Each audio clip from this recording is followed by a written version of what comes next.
मनुष्य भी बड़ा विचित्र प्राणी है। अपनों से नीचे के स्तर के लोगों को वो हे दृष्टि से देखता है, उनका उपहास उड़ाता है, उनसे बार बार कहता है कि तुम्हारा कुछ नहीं हो सकता, तुम भविष्य में कुछ नहीं कर पाओगे। जब मनुष्य के पास धन, संपत्ति, मान होता है तो वो दूसरों का आदर नहीं करता, परंतु वो एक बात भूल जाता है कि उससे भी अधिक शक्तिशाली कोई अस्तित्व में है, और वो है समय, काल। काल अपना चक्र कब बदलेगा ये कोई नहीं जानता। समय अपनी करवट कब लेगा ये कोई नहीं जानता। कोयला भी समय के साथ साथ हीरे में परिवर्तित हो जाता है। इसलिए जीवन में कभी भी किसी का भी उपहास नहीं उड़ाना चाहिए।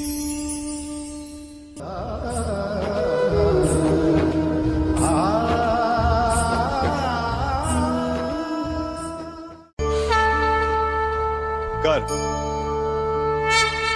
अभिमान और अहंकार, ये तीनों सुनने में एक जैसे लगते हैं, परंतु तीनों का अर्थ भिन्न होता है और परिणाम भी। तीनों का आरंभ प्रेम से होता है। स्वयं से प्रेम, परिश्रम हमारे मन में गर्व को जन्म देता है और सफलता अभिमान जगाती है। यहां तक ठीक है, परंतु जब ये भावना अहंकार बन जाती है तब वो समस्या बन जाती है, क्योंकि सबसे बुरा अंत अहंकारी का ही होता है। परंतु मनुष्य के लिए पहेली यही है कि पहचाना कैसे जाए कि अहंकार जग गया है और उसका दमन आवश्यक है। इसका उत्तर मैं नहीं, आपका मन देगा। जब तक आप स्वयं से प्रसन्न हैं, जब तक आप सबसे ऊंचा उठने का प्रयास कर रहे हैं, तब तक ठीक है। परंतु जब आपके मन में दूसरों को नीचा समझने का भाव आ जाए तो सावधान हो जाइए, क्योंकि यही अहंकार है जो वास्तव में आपको हीन कर रहा है।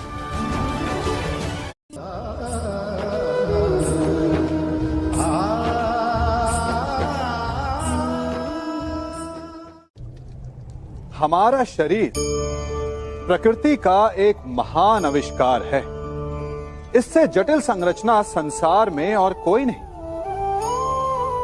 हमारा शरीर जितना जटिल है, यदि इसे ठीक से जाना जाए तो इससे अधिक सरल ज्ञान देने वाला और कोई नहीं। हमारे शरीर में पंच इंद्रियां होती हैं जो हमें भाव, गुण और वस्तुओं का बोध कराती हैं। हमारे पास आंखें हैं, नाक है, स्पर्श के लिए त्वचा है, कान है और जीभा है। सबका भिन्न भिन्न कार्य है। आंखों से देखना, कानों से सुनना, नथनों से श्वास लेना, त्वचा से स्पर्श करना और जीभा से स्वाद लेना। परंतु क्या आपने कभी सोचा कि प्रकृति ने हमें 2 आंखें दी, 2 नथने दी, 2 कान दी, स्पर्श के लिए ये पूरा शरीर दिया, परंतु जीभा केवल 1 दी? ऐसा क्यों? क्योंकि प्रकृति चाहती है कि हम देखें अधिक, सुने अधिक और ज्ञान अधिक अर्जित करें, बोले कम। क्योंकि अधिक वाचाल नाश को निमंत्रण देता है। स्मरण रखिएगा।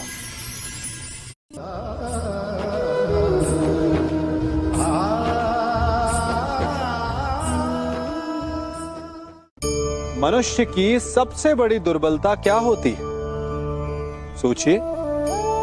धन, प्रेम, अहंकार। मनुष्य की सबसे बड़ी दुर्बलता होती है उसके रहस्य। चाहे आप कितने भी शक्तिशाली क्यों ना हो, कितने भी प्रबल क्यों ना हो, परंतु उसके रहस्य उसके नाश की चाबी होती है। इसलिए यदि प्रबल रहना है, शक्तिशाली रहना है, समर्थ रहना है, तो अपने रहस्य को किसी को भी ना बताएं, ना मित्र को और ना ही शत्रु को, क्योंकि समय पड़ने पर कब कौन शत्रु हो जाए ऐसा कहना संभव नहीं।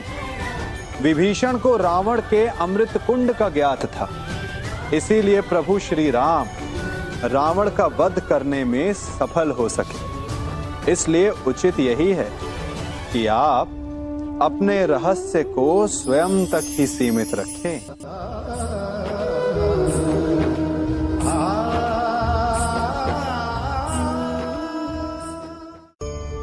मनुष्य जीवन की परीक्षा में सफल होने के लिए क्या नहीं करता? वो परिश्रम करता है, दौड़ भाग करता है, और ये सब करने के पश्चात भी जब उसका काम नहीं बनता तो वो नकल करता है ना? तनिक लौटिए अपने बचपन में, स्मरण कीजिए अपने बचपन की स्मृतियों का। क्या स्मरण हुआ? विद्यालय में जब आप परीक्षा देने जाते थे तो क्या होता था? आप ना सहे, परंतु कोई ना कोई सफलता पाने के लिए नकल करता ही था और उत्तीर्ण भी हो जाता था, है ना? परंतु जीवन की परीक्षा ऐसी नहीं होती। नकल करने वाला सफल नहीं होता। कारण विद्यालय में सबके प्रश्न पत्र एक होते थे, परंतु जीवन के प्रश्न पत्र और उनकी कठिनाई सबके लिए भिन्न होती, तो निश्चित रूप से उनके उत्तर भी भिन्न होंगे ना।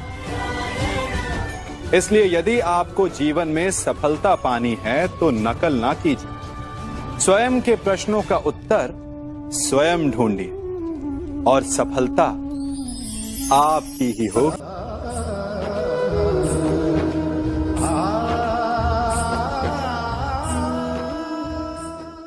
जब सागर का जल वाष्प बनकर उड़ता है तब वो हमें दिखाई नहीं देता।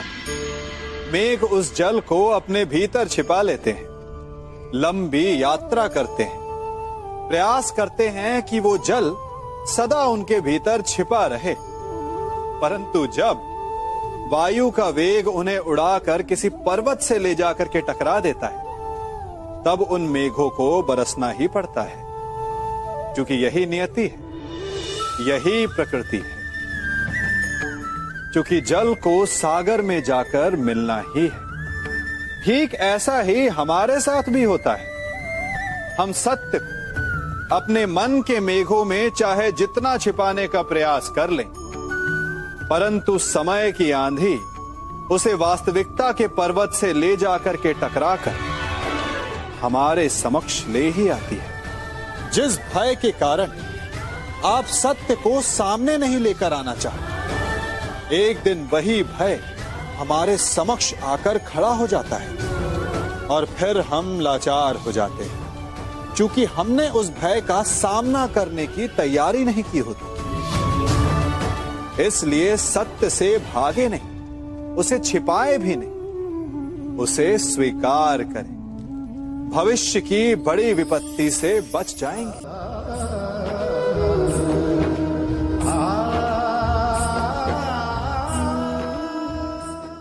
कभी कभी आप सबके जीवन में एक ऐसी विचित्र समस्या अवश्य आती है कि शक्तिशाली के समक्ष मौन हो जाओ।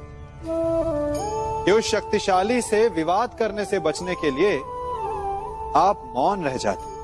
मानता हूं, ऐसा करने से आप एक विवाद से बच जाते, एक संघर्ष से बच जाते, परंतु ऐसा बचाव एक बड़े संघर्ष को जन्म दे देता है। कैसे? हमारा मौन रहना अनजाने में उसका समर्थन बन जाता है और वो स्वयं को अधिक शक्तिशाली अनुभव करता है और यहां से हमारा दमन प्रारंभ हो जाता है। एक के बाद एक हम अन्याय में अनचाहे रूप से सम्मिलित होते चले जाते। तो इसका तोड़ क्या है? ये समझने के लिए ये जानना आवश्यक है कि ऐसी कौन सी बात है जो आपको विरोध करने से रोकती है।